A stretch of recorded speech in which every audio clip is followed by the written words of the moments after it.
ब्रह्ममुहूर्तात उठून शेतात जायला लागलं, कारण दुपारच्या उन्हाच्यानं काहीच काम होत नाही. एडिटिंग करायला वेळ झाला, तेच आईबाबाचं अर्थकाम झालं पण होतं.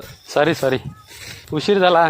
आईले सॉरी म्हणून लागलो कामाले. आणि आपल्या कितीही चुका असल्या तरी आई किती शांतपणे सांभाळून घेते ना, म्हणून मला आज कल्ला भेटला नाही. उन्हानं तहानलेला मी पाणी पीत बसलो, तेच इकडे आपलेच ब्लॉग चालू होते.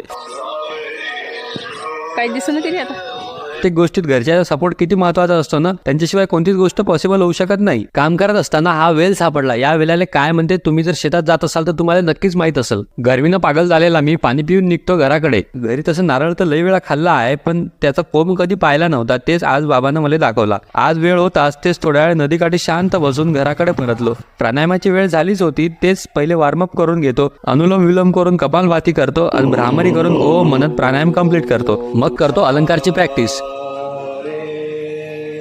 भूक लागतेच, ते जेवण करून गाणे म्हणत मित्रासोबत बाहेर फिरायला जातो. उद्या परत शेतात जायचं आहे, तर आता बाय.